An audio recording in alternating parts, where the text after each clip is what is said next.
May mga sakripisyo ang isang ina na hindi kayang sukatin ng kahit anong yaman. Ang pangalan ko ay Elenita Santos. Isa akong simpleng byuda. Ang tanging kayamanan ko sa mundo ay ang aking nag-iisang anak, si Daniel. Mula nang pumanaw ang kanyang ama, ibinuhos ko ang lahat sa kanya. Lahat-lahat. Ibinenta ko ang maliit na lupang pamana sa akin sa probinsya para lang mapag-aral siya sa pinakamagandang unibersidad sa Maynila. May mga gabing halos tubig na lang ang aking hapunan para lang masigurado na may sapat siyang baon at hindi siya magugutom. Ibinigay ko ang aking buong buhay, ang aking lakas, ang aking kabataan para sa kinabukasan niya. Ang buong akala ko, pinalaki ko siyang isang mabuting tao. Isang anak na may takot sa Diyos at may paggalang sa pinanggalingan. Kaya nang sinabi niyang magpapakasal na siya, abot langit ang aking tuwa. Sa wakas, magkakaroon na siya ng sariling pamilya. Magkakaroon na ako ng manugang na ituturing kong parang sarili kong anak na babae. Ang buong akala ko, perpekto na ang lahat. Pero nagkamali ako. Isang malaking pagkakamali. Ang araw ng kasal niya, ang dapat sana'y pinakamasayang araw para sa isang ina, ay naging araw ng aking pinakamatinding kahihiyan. Napakagarbo ng kasal. Ginawa ito sa isang malawak na asyenda sa Tagaytay. Ang mga bulaklak, parang kayang punuin ang isang buong simbahan. Ang mga pagkain, panghari. At ang aking manugang, si Isabela, nakasuot siya ng bestidang mas mahal pa yata sa bahay at lupa ko, isang reyna. Galing siya sa isang pamilyang kilala sa lipunan, ang mga Reyes. At ako? Ako lang si Elenita Santos, isang hamak na byuda na nakasuot ng luma kong barut saya na may kwintas na perlas. Ang tanging alaala mula sa aking ina. Sa gitna ng lahat ng kislap at yaman, ramdam na ramdam ko ang pagiging iba. Ramdam ko ang mga tingin, ang mga bulungan. Ngunit tiniis ko para sa anak ko dahil mahal ko siya. Ang pinakamasakit na dagok ay hindi galing sa mga estranghero. Galing ito sa taong dapat sana'y ituring akong pangalawang ina. Lumapit sa akin si Isabela, kasama ang kanyang mayayamang magulang. Ang kanyang ngiti, matamis, pero puno ng lason. Hinawakan niya ang braso ko at narinig ko ang mahina niyang bulong sa kanyang ina na sapat lang para marinig ko. Ang mga salitang iyon, parang punyal na itinarak sa puso ko, paulit-ulit. "Ma," sabi niya, "siya po yung nanay ni Daniel. Pasensya na po kayo, siya po ang kahihiyan ng pamilya. Kahihiyan. Ako, na nagsakripisyo ng lahat, ay isang kahihiyan sa harap ng kanyang mga magulang, sa kasal ng sarili kong anak. Parang binuhusan ako ng malamig na tubig. Parang sinampal ako sa harap ng lahat. Ang mga tao sa paligid, nagpatuloy sa kanilang tawanan at kwentuhan, walang kamalay-malay sa sakit na idinulot ng mga salitang iyon. Tumingin ako sa anak ko, kay Daniel, naghihintay. Umaasa na ipagtatanggol niya ako. Nasasabihin niyang, "Isabela, ina ko yan." Pero wala siyang ginawa. Ngumiti lang siya, na para bang walang narinig, na para bang isa lang akong muwebles sa sulok na hindi dapat pansinin.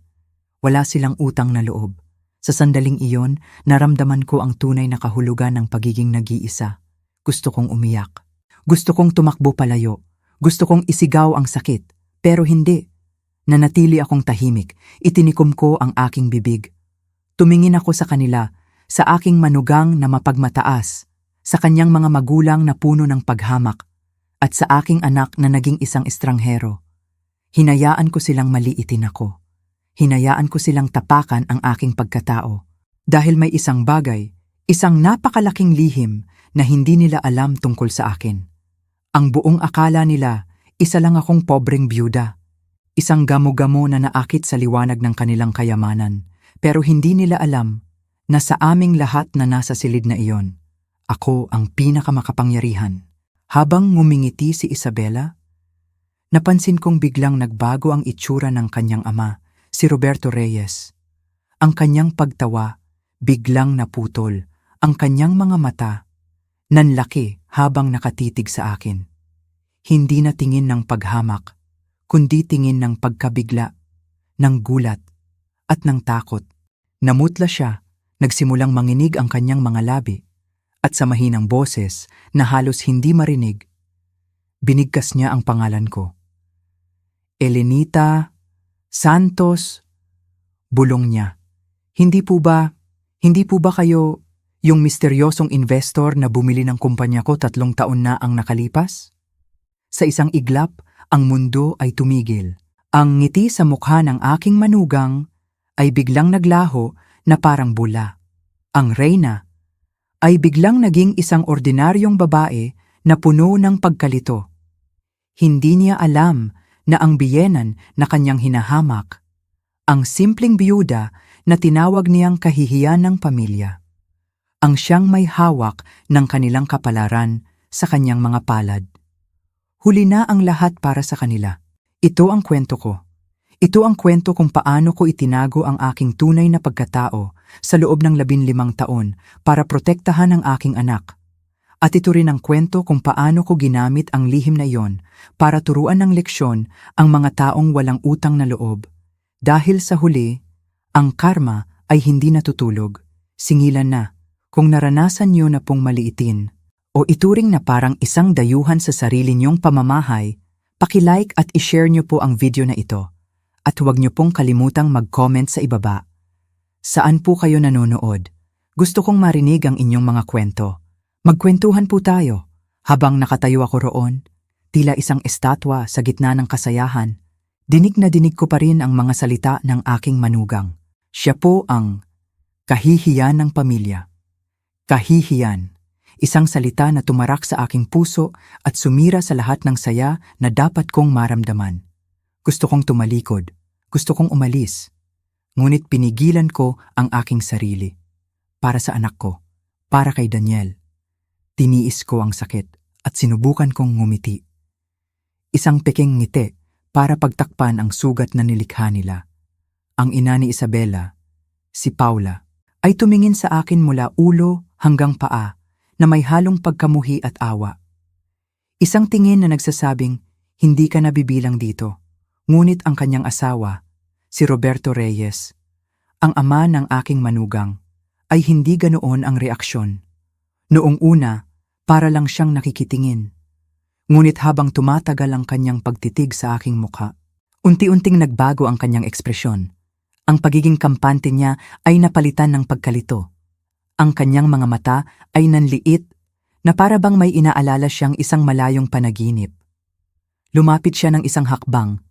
Tinitigan niya ako ng mas malapitan.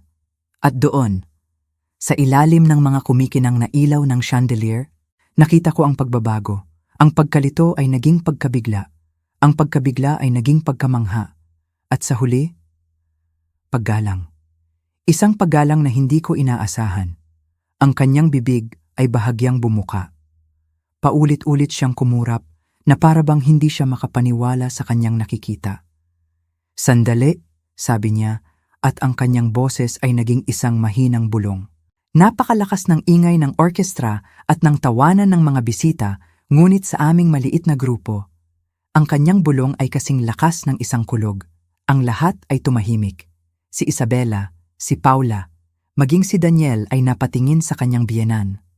Kilala ko kayo, pagpapatuloy ni Roberto. Ang kanyang boses ay nanginginig na ngayon. Nakita ko na kayo dati. Tumingin sa akin si Isabela, naguguluhan. Daddy, ano po ang sinasabi niyo? Siya lang po ang nanay ni Daniel, isang simpleng byuda. Ngunit hindi pinansin ni Roberto ang kanyang anak. Ang kanyang mga mata ay nakatuon lamang sa akin. Hindi lang siya basta byuda. Ang mukhang iyan, ang tindig na yan. Kahit nakatago sa likod ng mga abogado, hindi ko malilimutan. Bumilis ang tibok ng aking puso. Ito na ang sandaling kinatatakutan ko sa loob ng 15 taon. Ang pagbagsak ng mga pader na maingat kong itinayo. Sinubukan kong magsalita. Ginoo, sabi ko sa pinakamahinahon kong boses, sa tingin ko po ay nagkakamali kayo ng tao. Ngunit umiling si Roberto. Isang malakas na pag-iling. Hindi ako maaaring magkamali. Tumingin siya sa kanyang asawa at anak, at pagkatapos ay sa lahat ng nasa paligid. Ang kanyang boses ay lumakas, puno ng kasiguraduhan. 3 taon na ang nakalipas nang ang aking kumpanya, ang Reyes Holdings, ay nasa bingit ng pagkalugi. May isang misteryosong grupo ng investor na bumili nito, walang nakakakilala sa kanila. Ang lahat ay ginawa sa pamamagitan ng isang shell company at mga abogado. Nagsimulang magbulungan ang mga taong malapit sa amin. Ang atensyon ng lahat ay unti-unting napunta sa aming sulok. Sa araw ng pirmahan, pagpapatuloy ni Roberto, may isang babaeng kasama sila. Tahimik lang siya sa isang sulok, hindi nagsasalita. Akala ko, asawa lang siya ng isa sa mga abogado.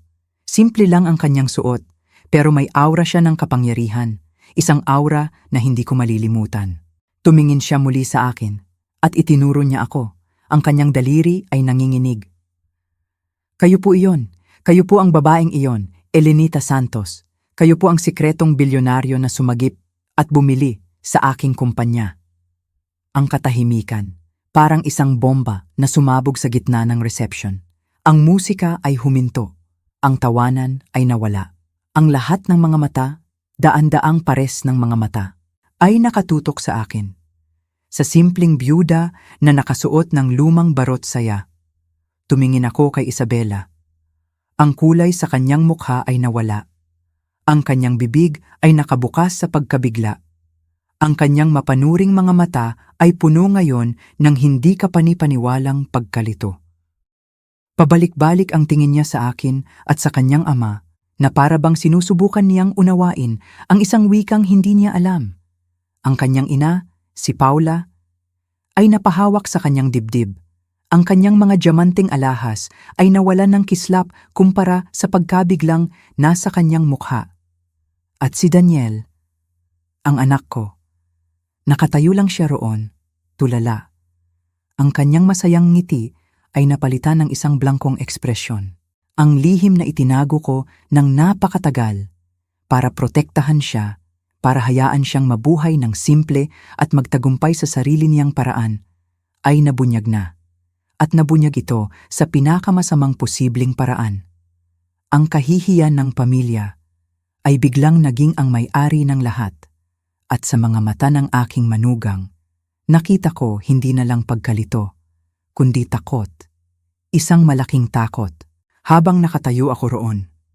Sa gitna ng katahimikan at daan-daang matang nakatitig sa akin, ang isip ko ay lumipad pabalik sa nakaraan.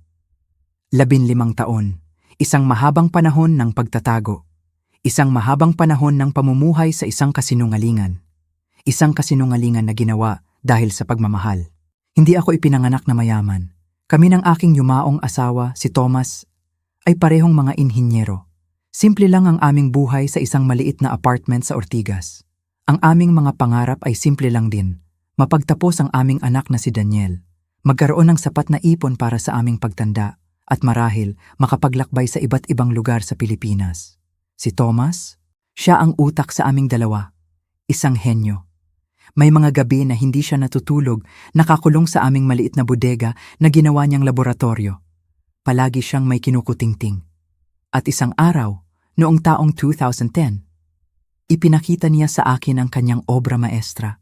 Isang maliit na chip, mas maliit pa sa kuko ko. Sabi niya, ito raw ang magpapabago sa buhay ng baterya ng mga cellphone. Isang power management system na magpapahaba sa buhay ng baterya ng 10 beses kaysa sa dati. Noong una, hindi ko ito pinansin. Ngunit nang subukan namin, totoo nga, isang himala sa isang maliit na piraso ng silikon. Inakala namin na baka makakuha kami ng ilang milyong piso kung maibebenta namin ang patent. Sapat na para matupad ang aming mga simpleng pangarap, ngunit hindi namin alam na ang aming hawak pala ay isang minahan ng ginto. Noong 2012, isang malaking international tech company ang nakarinig tungkol sa imbensyon ni Thomas. Lumipad sila papuntang Pilipinas. Nag-alok sila. At ang alok nila ay halos ikahimatay naming dalawa. 1 bilyon at 400 milyong piso, 1.4 bilyong piso. Paulit-ulit kong binilang ang mga zero sa kontrata. Hindi ako makapaniwala. Ang pera na hindi namin kayang kitain kahit sa 10 buhay ay nasa aming harapan na. Sa araw na iyon, habang hawak namin ang tseke, gumawa kami ni Thomas ng isang pangako. Si Daniel ay 24 taong gulang noon, katatapos lang ng kanyang master's degree. Puno siya ng ambisyon. Gusto niyang patunayan ang kanyang sarili. Gusto niyang magtagumpay dahil sa sarili niyang pagsisikap, hindi dahil sa pera ng magulang. Elena, sabi sa akin ni Thomas, kung malalaman ni Daniel ang tungkol dito, baka hindi na siya magsumikap. Baka umasa na lang siya sa pera. Ayokong mangyari iyon. Gusto kong lumaki siyang may dignidad at pagpapahalaga sa hirap ng buhay. Sumang-ayon ako, kaya't sinabi namin sa kanya na nakatanggap kami ng magandang bayad, sapat para mabuhay ng komportable, pero wala kaming binanggit na eksaktong halaga. Marahil, inakala niyang nasa 50 o 100 milyon lang ito. Hindi na siya nagtanong. Nagpatuloy siya sa kanyang buhay, nagtrabaho ng mabuti at itinayo ang kanyang karera mula sa simula. Ngunit ang 1.4 bilyong piso ay simula pa lamang. Hindi namin ito ginastos sa mga luho. Sa halip, ginamit namin ang talino naming dalawa. Nag-aral kami tungkol sa merkado. Nag-invest kami sa mga stocks, sa real estate sa mga lugar na papaunlad pa lang, sa mga maliliit na kumpanya ng teknolohiya na may magandang potensyal. Si Thomas, may kakaiba siyang kakayahan na makita ang halaga ng isang bagay na hindi pa nakikita ng iba. Ang pera ay lumago. Mabilis. Ang 1.4 bilyon ay naging 5 bilyon. Ang 5 bilyon ay naging 20 bilyon. At noong pumanaw si Thomas, 5 taon na ang nakalipas. Ang aming pinagsamang yaman ay umabot na sa mahigit 45 bilyong piso. 45 bilyon? Uulitin ko? 45 bilyong piso. Ako na lang ang mag-isang nagpatuloy. Ngunit ang mga aral ni Thomas ay nakatatak sa aking isip. Patuloy kong pinalago ang aming yaman. Hindi para sa aking sarili, kundi para sa kinabukasan na hindi nakita ni Thomas. 2 taon matapos siyang pumanaw, nabalitaan ko ang tungkol sa Reyes Holdings, isang malaking kumpanya na pinamumunuan ni Roberto Reyes. Nalulugi, baon sa utang, dahil sa masamang pamamahala at sobrang ambisyon ni Roberto. Ngunit nakita ko ang potensyal, nakita ko ang halaga sa ilalim ng mga problema. Ito ang klase ng oportunidad na gustong-gusto ni Thomas. Kaya't sa pamamagitan ng isang serye ng mga shell companies at mga pinagkakatiwalaang abogado, binili ko ito, tahimik, walang nakakaalam. Binayaran ko ang kanilang mga utang. Nagpasok ako ng bagong pamunuan at sa ilalim ng aking direksyon, ang kumpanya ay muling bumangon, muling naging matatag.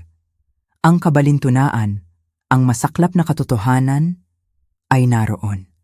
Ang pamilyang humahamak sa akin ngayon, ang pamilyang tumatawag sa aking kahihiyan, ay nabubuhay sa loob ng 3 taon dahil sa aking mga desisyon sa negosyo. Ang kanilang magarbong pamumuhay, ang kanilang mansyon, ang kasal na ito, ay posible dahil sa perang nagmula sa akin. Ang lalaking nakatayo sa aking harapan, si Roberto Reyes, ay iniligtas ko mula sa kahihiyan ng pagkabangkarote. At ang kanyang anak, si Isabela, ang babaeng sumugat sa aking puso, ay hindi alam na ang biyenan na kanyang minamaliit, ang siyang tunay na may-ari ng kanilang kayamanan. Ang lahat ng ito ay bumalik sa aking isipan sa isang iglap, habang ang katahimikan sa reception ay nabasag ng isang malakas na pag-ubo mula kay Isabela.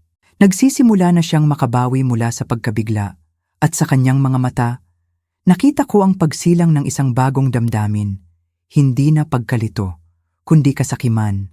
Kinabukasan matapos ang kasal, ang aking apartment ay napuno ng tensyon. Si Daniel ay pabalik-balik sa aking sala, gulong-gulo ang isip. "Nay, totoo po ba?" tanong niya, ang kanyang boses ay puno ng pagtataka at sakit. "Totoo po ba ang lahat ng sinabi ni Mr. Reyes? Bakit hindi niyo po sinabi sa akin?" Paano ko sasabihin sa kanya? Paano ko ipapaliwanag ang 15 taon ng paglilihim na ginawa ko iyon para sa kanya? Bago pa ako makasagot, tumunog ang aking telepono. Isang mensahe mula kay Isabela, "Tita Elenita, sa tingin ko po ay dapat tayong mag-lunch ngayon." May mga bagay na gusto naming pag-usapan ni Daniel. Alam ko na, mabilis siyang kumilos, ang pagkabigla ay napalitan na ng plano. Ang pananghalian ay ginanap sa isang napakamahal na restaurant sa Bonifacio Global City.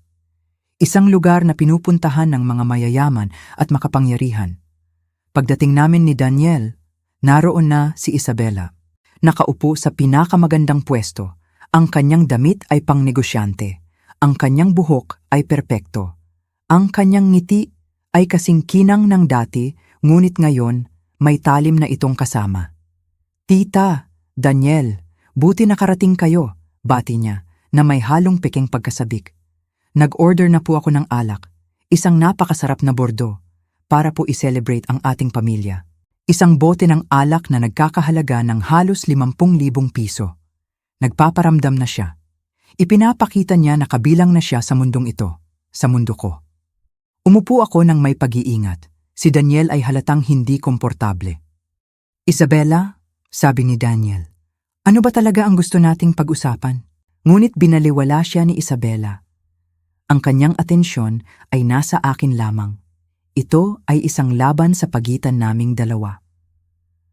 "Alam niyo po, Tita Elenita," simula niya habang sinasalinan ako ng alak.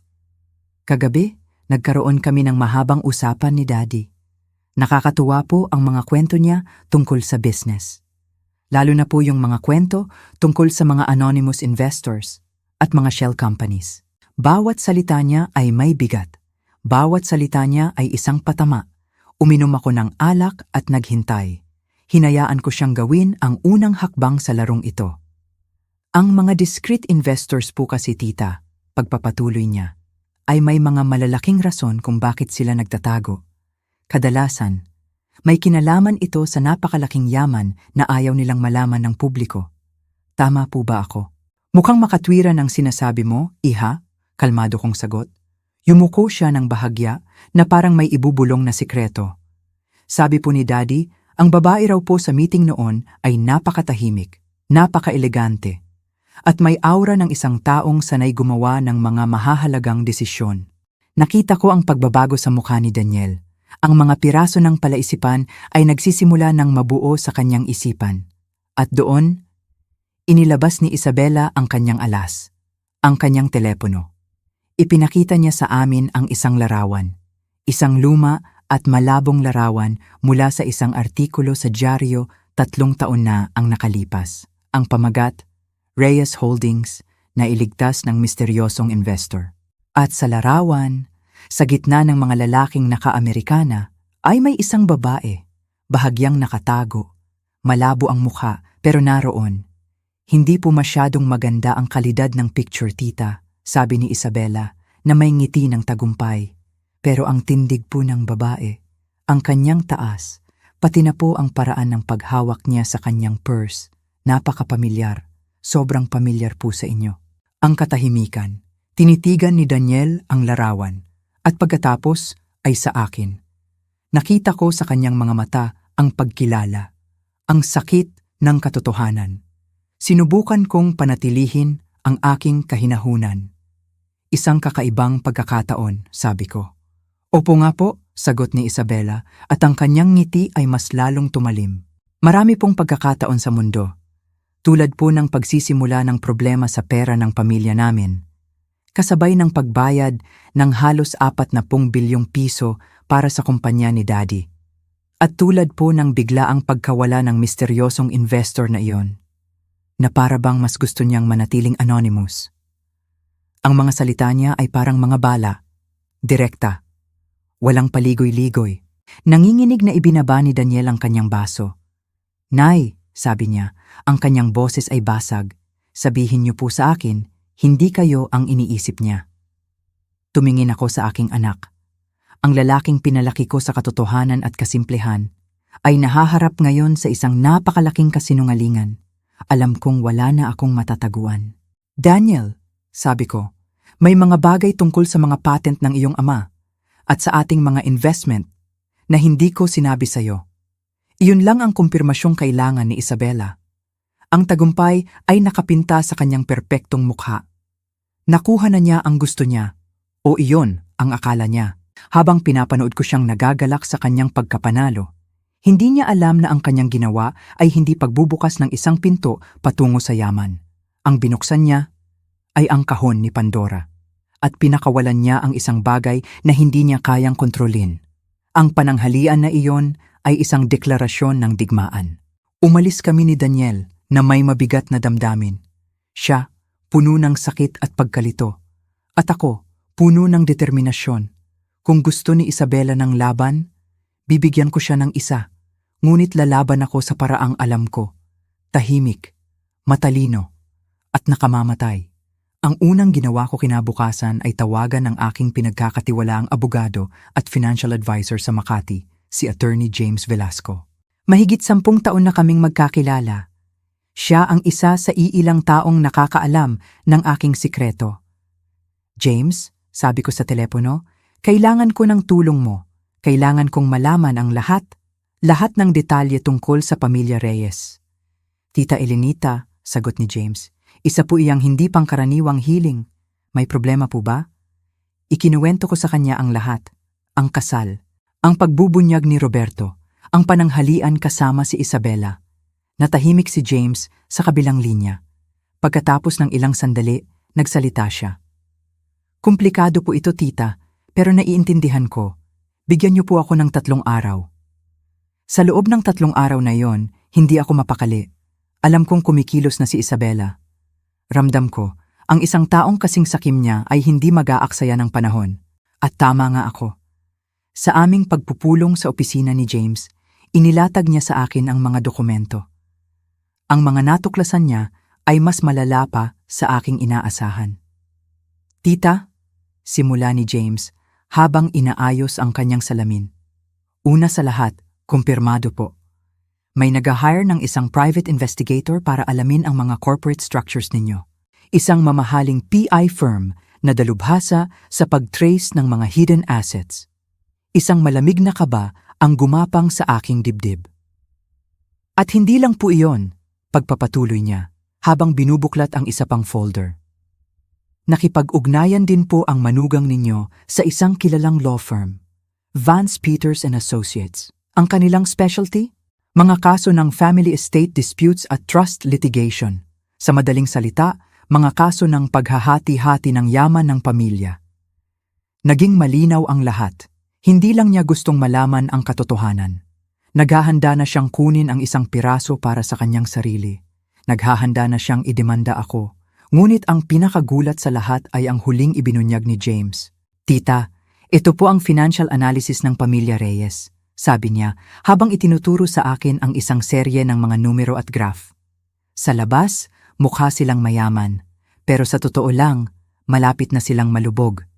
Ipinakita niya sa akin ang mga dokumento. Ang kanilang malaking bahay at lupa sa Tagaytay ay nakasanla sa bangko sa halagang halos 80% ng kabuuang halaga nito. Ang kanilang mga investment accounts ay halos wala ng laman. Naubos para sa kanilang magarbong pamumuhay, mga mamahaling sasakyan at mga party. Paano sila nabubuhay? Tanong ko.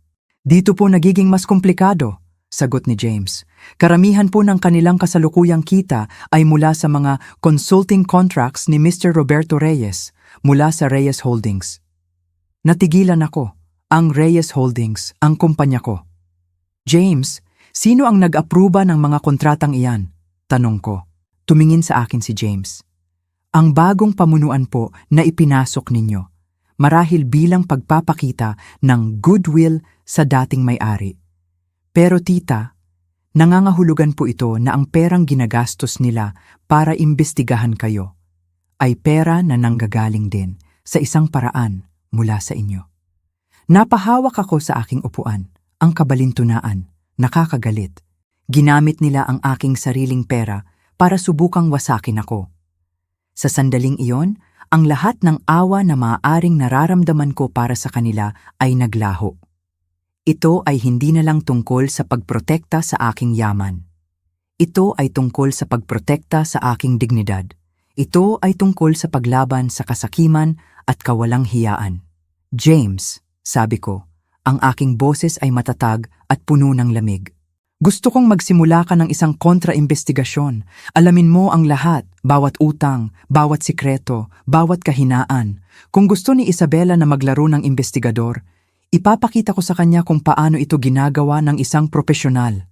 Umalis ako sa opisina ni James na may bagong lakas. Ang Elenita Santos, na isang maingat na byuda, ay pansamantalang nagpaalam. Ang haharapin ni Isabela ngayon ay ang Elenita Santos na nagtayo ng isang imperyo mula sa wala. Ang babaeng hindi natatalo sa isang laban na siya ang nagsimula. Hindi nila alam kung ano ang paparating. Ang akala nila, isa lang akong matandang babae na madaling takutin. Ngunit malalaman nila na ang pinakamapanganib na kalaban ay ang isang taong wala nang maaaring iwawala at lahat ng maaaring ipanalo. Ang laban ay nagsisimula pa lang. Lumipas ang ilang araw at gaya ng inaasahan ko, dumating ang tawag. Si Daniel, sinabi niyang gusto raw nilang mag-asawa na makipag-usap sa akin, sa aking apartment. Mayroon daw ideya si Isabela kung paano namin aayusin ang lahat bilang isang pamilya. Isang ideya. Alam ko na kung anong klasing ideya iyon. Ang ideya ng isang ahas na nagpapanggap na isang kalapati. Nang gabing iyon, dumating sila.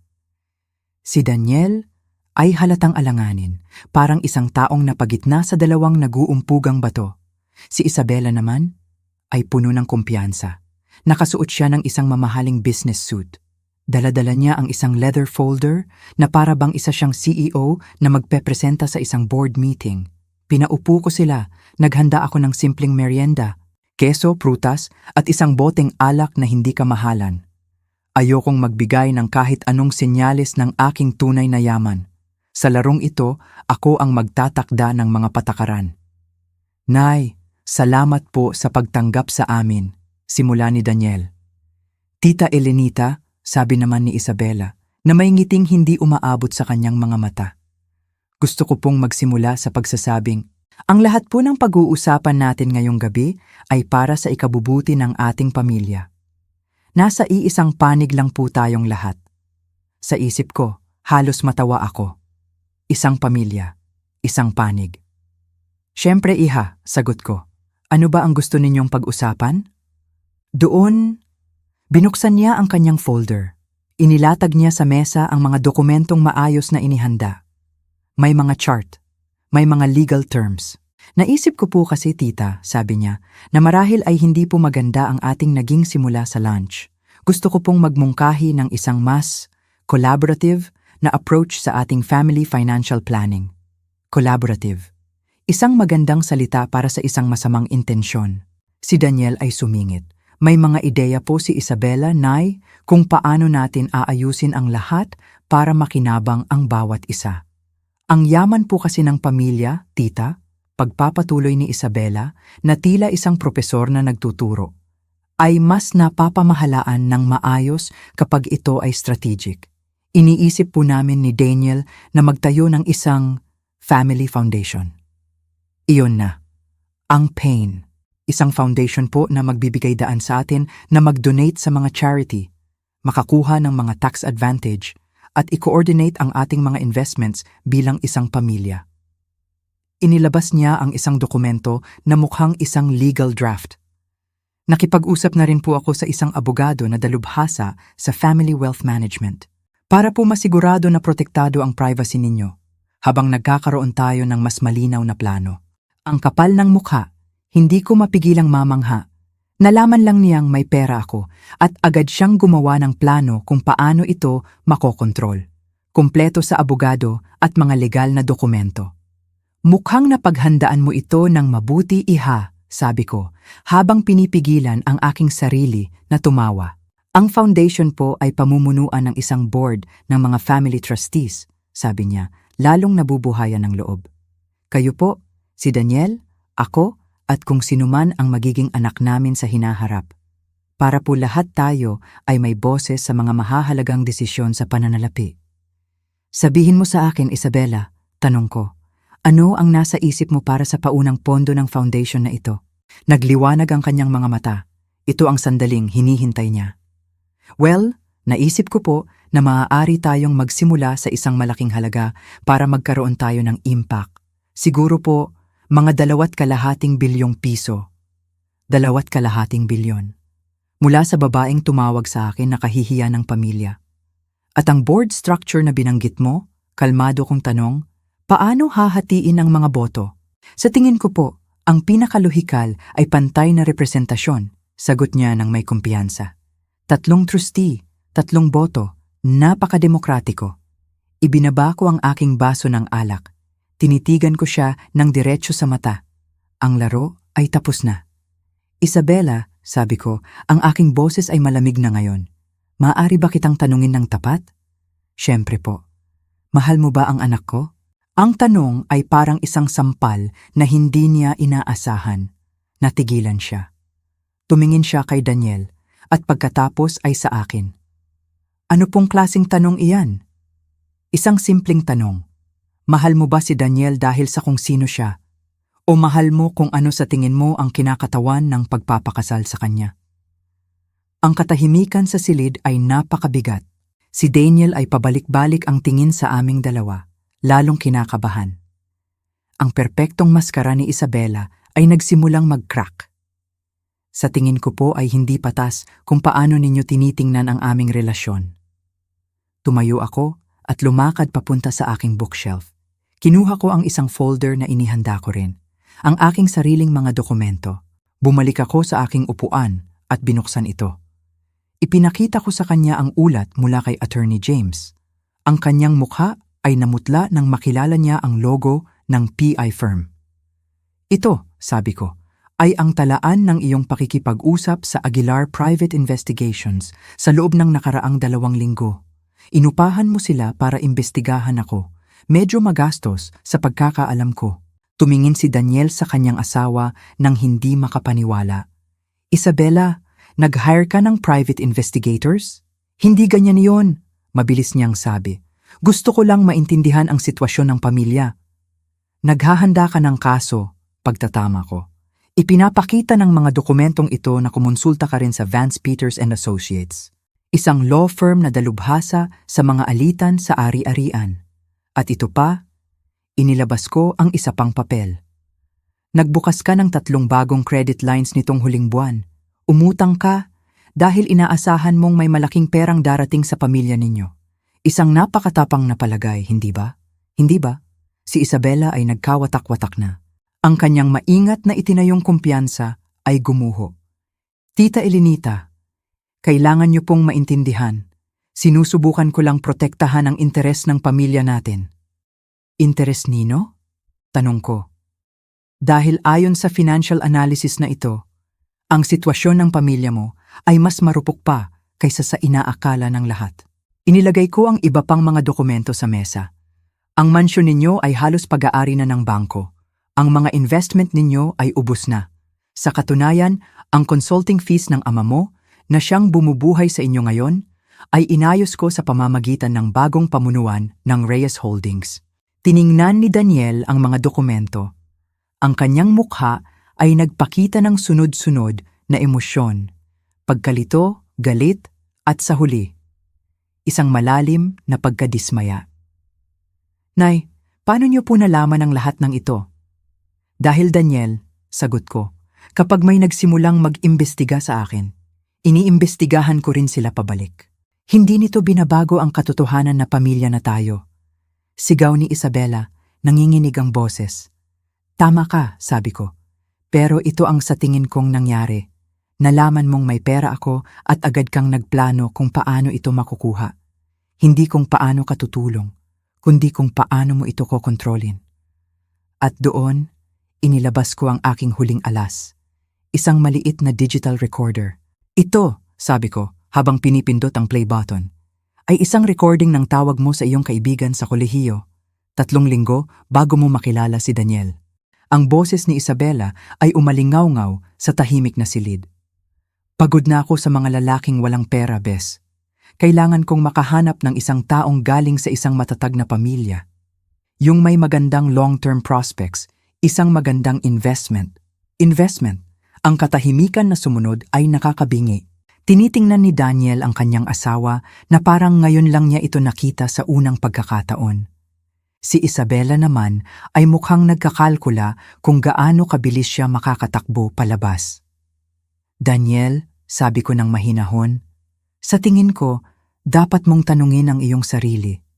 Kung ang babaeng pinakasalan mo ay talaga bang siya ang inaakala mo. Ang gabing iyon ay ang simula ng isang tunay na digmaan.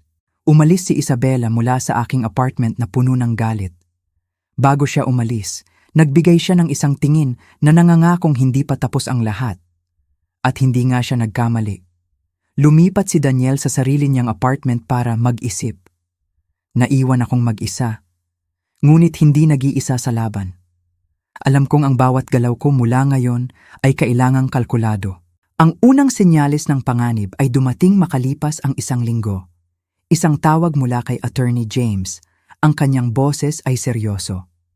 Tita Elenita, may problema po tayo, sabi niya. May nag-file po ng mga official inquiries sa SEC, ang Securities and Exchange Commission, tungkol sa inyong mga investment structures. Nanlamig ang aking buong katawan, ang SEC. Ito ay hindi na isang simpleng investigasyon.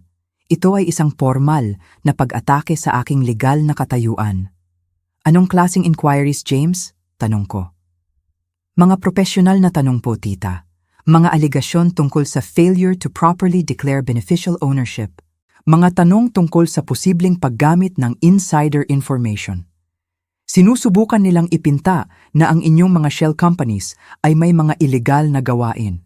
Huminga siya ng malalim. Tita, hindi na ito simpleng paninira. Sinusubukan nilang bumuo ng isang legal na kaso laban sa inyo. Alam ko kung sino ang nasa likod nito. Si Isabela at ang kanyang mga abogado. Ito ay isang maruming taktika. Kung maghain sila ng formal na reklamo, kahit na wala itong basehan, mapipilitan akong dumaan sa isang mahaba at magastos na investigasyon. Ang aking pangalan, ang aking privacy na iningatan ko ng 15 taon, lahat ay malalantad sa publiko. Ito ang kanilang plano. Takutin ako, guluhin ang aking buhay, para mapilitan akong makipag-areglo at ibigay ang perang gusto nila.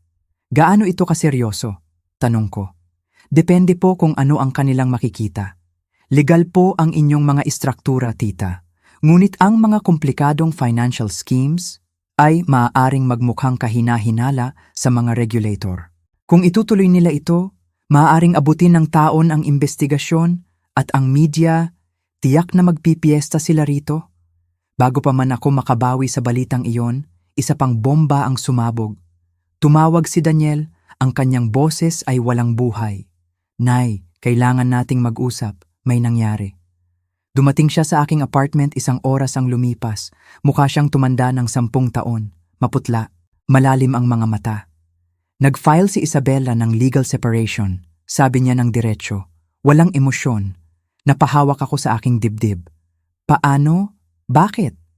Sabi ng abogado niya, pagpapatuloy ni Daniel, na parang nagsasaulo ng isang linya. Nag-aalala raw siya sa mga potential financial liabilities mula sa mga undisclosed family assets. Napailing na lang ako. Hinangaan ko ang kanyang pagiging tuso. Sa pamamagitan ng pag-file ng legal separation, legal niyang pinoprotektahan ang kanyang sarili mula sa anumang problema na maaaring idulot ng investigasyon ng SEC. Kasabay nito, inilalagay niya ang kanyang sarili sa posisyon para sa isang malaking negosasyon sa diborsyo. Sinasabi niya sa mundo na siya ang biktima. Ang asawang walang alam. Patawad, anak, sabi ko. At doon, ang pader na itinayo ni Daniel ay gumuho. Tumingin siya sa akin, ang kanyang mga mata ay puno ng sakit at galit. Talaga po bang nagsusorry kayo, Nay? Tanong niya. Dahil parang kayo po ang nag-orkestra ng lahat ng ito. Parang gusto ninyong masira ang aking kasal para lang patunayan na tama kayo tungkol sa kanya. Ang kanyang mga salita ay parang mga kutsilyo. Mas masakit kaysa sa ginawa ni Isabela. Hindi iyan totoo, Daniel, sabi ko, nanginginig ang boses. Hindi ko kailanman ginustong masira ang kasal mo. Gusto ko lang na makita mo kung sino talaga ang pinakasalan mo, bago pa mahuli ang lahat. Sa pamamagitan ng pagwasak sa pamilya niya, sa pag-imbestiga sa kanya na parang isang kriminal, sigaw niya. Nay, hindi ko na po kayo kilala. Ang nanay na kilala ko ay simple, mabait. Itong babae sa harap ko, itong business tycoon na nagsinungaling sa akin sa loob ng 15 taon, hindi ko po kayo kilala. Ang sakit, walang kapantay na sakit, ngunit kailangan kong magpakatatag para sa aming dalawa. Daniel, may isa ka pang dapat malaman, sabi ko. Nag-file na si Isabela ng mga reklamo sa mga federal na awtoridad. Sinusubukan niya akong ipitin. Tumingin siya sa akin, natigilan. Nangangahulugan ito na hindi na ito simpleng away pamilya, anak. Ito ay isang digmaan. At kailangan mong magpasya ngayon din.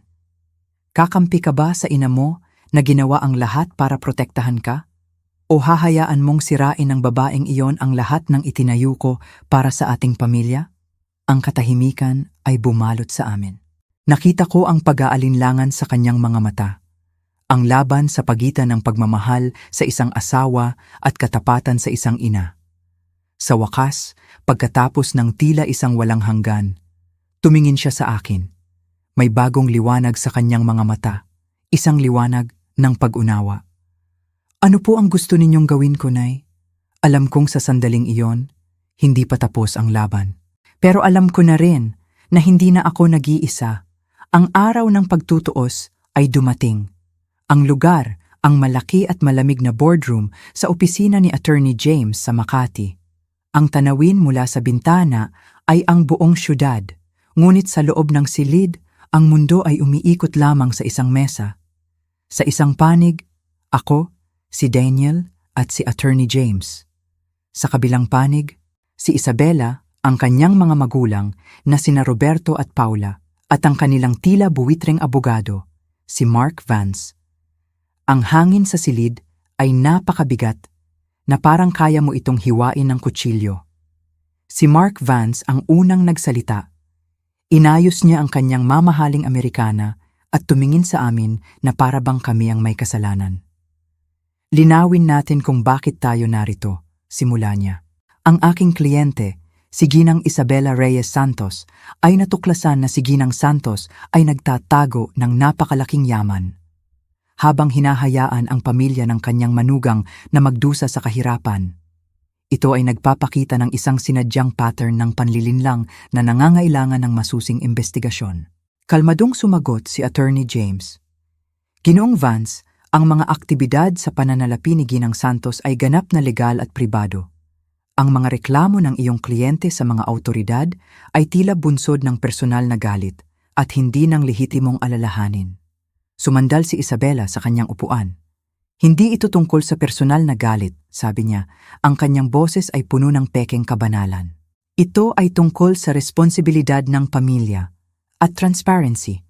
Minamanipula ni Tita Elenita ang buhay ng mga tao habang nagpapanggap na iba siya. Doon, hindi ko na napigilan ang aking sarili. Ako na ang nagsalita. Isabela, sabi ko, ang aking boses ay kalmado, ngunit may bigat. Hindi ko kailanman minanipula ang sinuman. Nag-invest ako sa mga naluluging kumpanya at pinabangon ang mga ito. Pinanatili kong pribado ang aking buhay dahil iyon ang aking pinili. Walang iligal o immoral sa mga bagay na iyon. Binili ninyo ang kumpanya ng aking ama, sigaw niya. At hinayaan ninyo siyang maniwala na nabigo siya bilang isang negosyante. Ang iyong ama ay nabigo bilang isang negosyante, diretsahan kong sagot. Tumingin ako kay Roberto. Sinalba ko ang kanyang kumpanya. Pinrotektahan ko ang trabaho ng kanyang mga empleyado. Kung hindi dahil sa akin, ang Reyes Holdings ay matagal nang nabangkarote. Si Roberto, na kanina patahimik, ay napalunok. Ginang Santos, pinasasalamatan ko po ang ginawa ninyo para sa kumpanya. Ngunit hindi ninyo maikakaila na naging strategic kayo sa pagtatago ng inyong pagkatao. Strategic, oo. Mapanlinlang, hindi, sagot ko.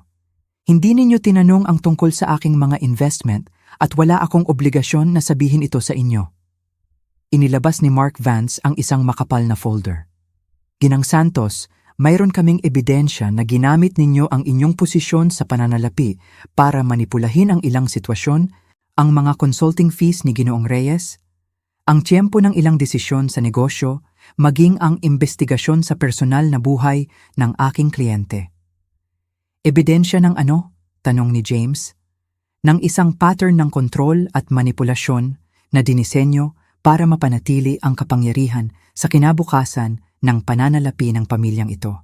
Tiningnan ko silang lahat, ang mga taong akala nila ay naiintindihan nila ang larong kanilang pinasok.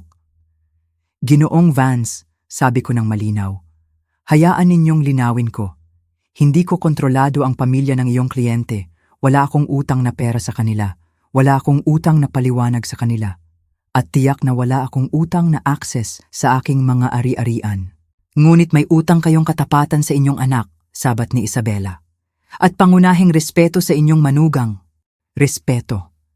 Isang malamig na katahimikan ang bumalot sa akin. Respeto? Ulit ko. Ipinakilala mo ako bilang kahihiyan ng pamilya sa iyong kasal. Nag-hire ka ng mga investigador para halungkatin ang aking pribadong buhay. Nag-file ka ng mga reklamo para ipitin ako sa isang financial settlement. At ngayon, gusto mo akong turuan tungkol sa respeto? Ang katahimikan na sumunod ay nakakabingi. Si Daniel, na kanina pa tahimik, sa wakas ay nagsalita. Ang kanyang boses ay pagod na. Ano ang gusto mo, Isabela? Ano ang kailangan para matapos na ito? Nagpalitan ng tingin si Isabela at ang kanyang abogado. Pagkatapos ay tumingin siya ng diretso sa akin. Gusto ko ng isang formal na kasunduan sa pananalapi ng pamilya. Isang kasunduan na magtatatag ng malinaw na mga responsibilidad para sa lahat. Anong klaseng responsibilidad? Tanong ni James. Naglabas si Mark Vance ng isa pang dokumento. Iminumungkahi namin ang isang istruktura ng family trust na may shared governance. Mag-aambag si Ginang Santos ng malaking bahagi ng kanyang mga ari-arian, humigit kumulang 150 milyong dolyar o halos 8 bilyong piso sa trust. Ito ay pamamahalaan ng isang konseho ng pamilya para sa kapakinabangan ng lahat ng miyembro. 8 bilyong piso. Halos matawa ako sa kanilang kapangahasan. Gusto ninyong ilagay ko ang aking pera sa isang trust na kontrolado ng isang komite na kinabibilangan ng mga taong nag-iimbestiga at nagsasampa ng reklamo laban sa akin? Tanong ko. Gusto namin ng isang patas na kasunduan na magpoprotekta sa interes ng lahat, sabi ni Isabela. Doon tumayo ako. Lumakad ako papunta sa bintana at tumingin sa labas. Pagkatapos ay humarap ako sa kanila. Ang kanilang laro, ang kanilang mga patakaran. Tapos na. Ngayon, ako naman ang maglalaro. At gagamitin ko ang aking mga patakaran. Habang nakatayo ako sa harap ng bintana, ang lahat ng mga mata sa silid ay nasa akin. Naghihintay. Sila ay naglatag ng kanilang mga baraha. Akala nila na corner na nila ako. Akala nila sa harap ng banta ng iskandalo at legal na labanan ay susuko ako at ibibigay ang kanilang hinihingi. Nagkamali sila. Humarap ako sa kanila. Ang aking mukha ay kalmado. Ang aking boses ay matatag. Mayroon akong kontraalok, sabi ko. Tumingin si Mark Vance kay Isabela na may bahagyang ngiti. Akala nila makikipagtawaran ako. Isabela, sabi ko, direktang nakatingin sa aking manugang. Mayroon kang 72 oras, 3 araw, para bawiin ang lahat ng iyong reklamo sa SEC at itigil ang lahat ng iyong investigasyon. Walang iiwanang bakas. Nawala ang ngiti sa mukha ni Vance. At bilang kapalit? Tanong niya. Bilang kapalit, sabi ko, bibigyan ko kayo ng isang settlement. Isang halaga na magpapahintulot sa iyo at sa iyong mga magulang na mapanatili ang inyong kasalukuyang pamumuhay nang walang anumang panghihimasok mula sa akin kailanman. Ang interes ay nabuhay sa mga mata ni Isabela. Anong klaseng settlement? Tanong niya. Huminto ako sandali. Hayaan silang maghintay. 5 milyong dolyar, sabi ko. 5 milyong dolyar. Sa Pilipinas, iyon ay humigit kumulang 250 milyong piso. Isang malaking halaga. Sapat na para mabuhay sila ng marangya habang buhay ng hindi nagtatrabaho. Ang silid ay biglang napuno ng katahimikan. Maging ang tunog ng aircon ay tila huminto. Si Daniel ay tumingin sa akin ng may pagkabigla. Nay, hindi po kayo seryoso. Ngunit seryosong-seryoso ako. Nag-aalok ako ng 250 milyong piso para permanenteng alisin ang mga taong nakakalason sa aming buhay. 250 milyong piso, Dahan-dahang inulit ni Isabela na parang tinitikman ang mga salita.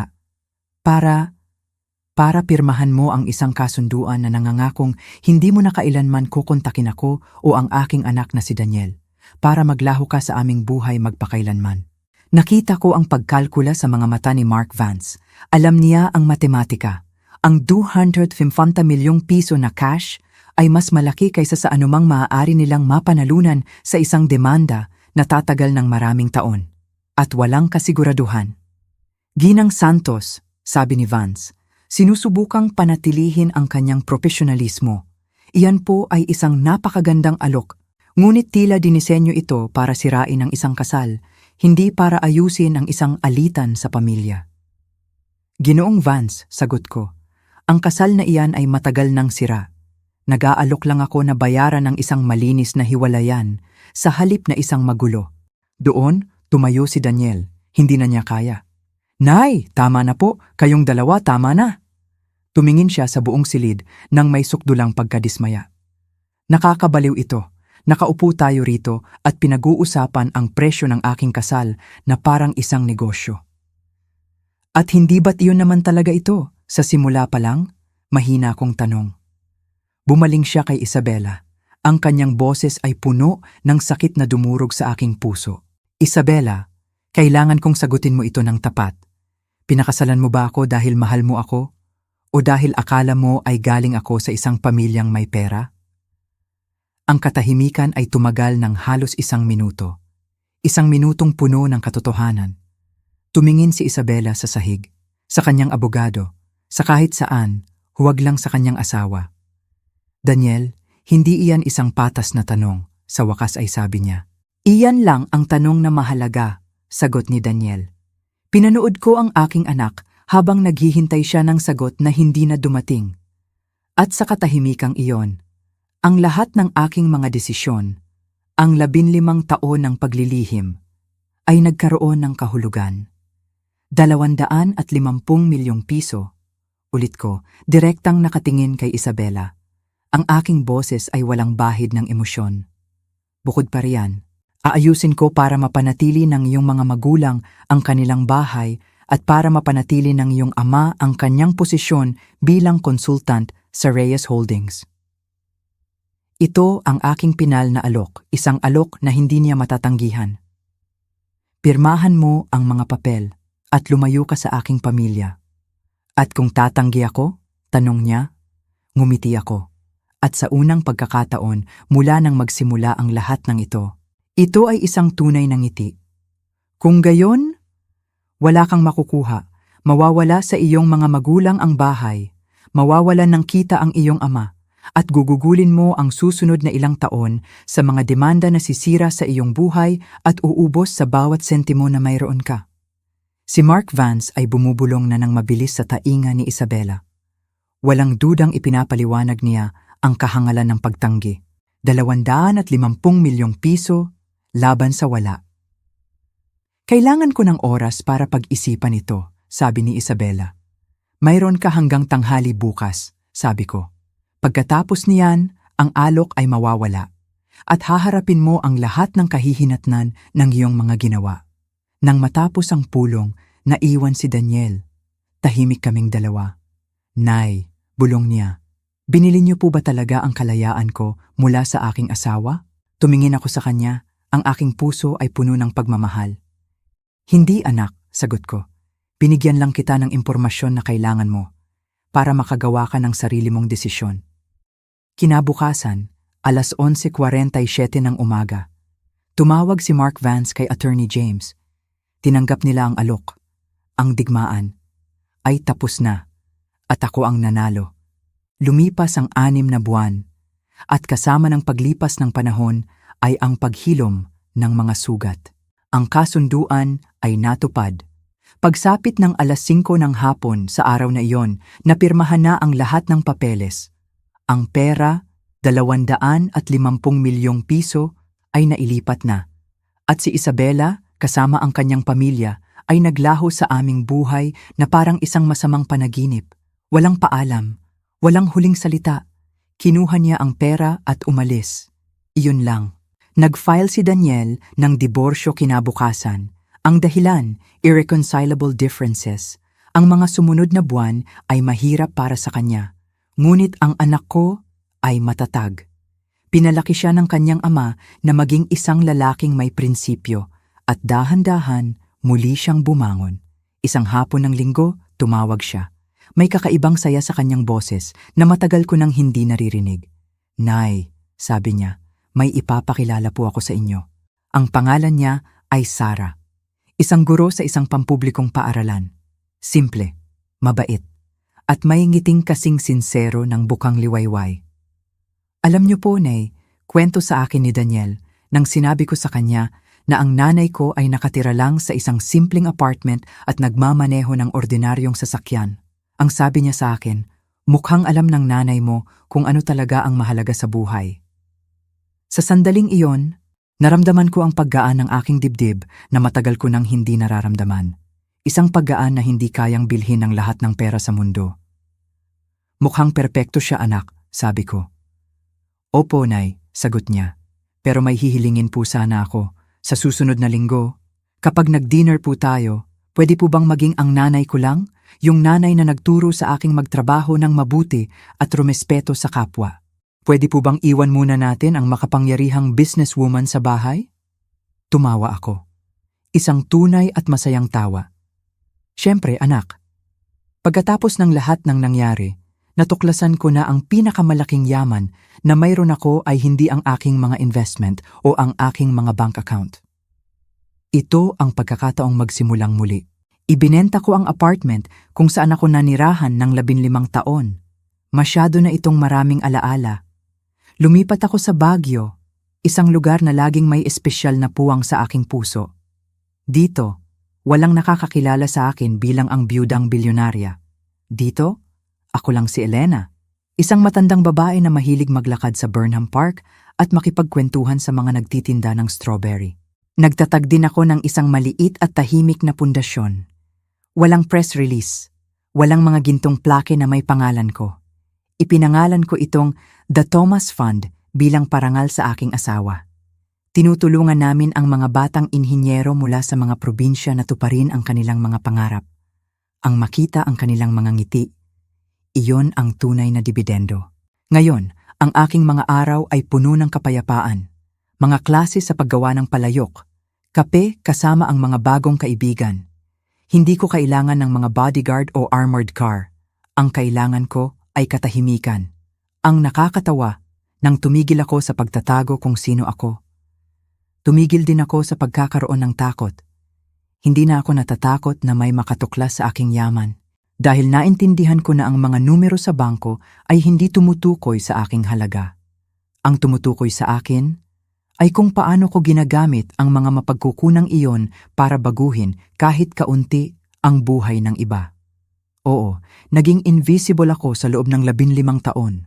Ngunit natutunan ko na ang pagiging invisible ay maaaring isang diskarte, hindi isang sentensya. At natutunan ko rin na ang pinaka-eleganteng paghihiganti ay hindi ang pagsira sa taong sumubok na hiyain ka, kundi ang pamumulaklak sa kanilang pagkawala. Ang tunay na kahihiyan ay ang pag-aaksaya ng buhay sa pagsisikap na pahangain ang iba. Kung maaari mo namang gugulin ito sa pag-iwan ng isang marka na tunay na mahalaga.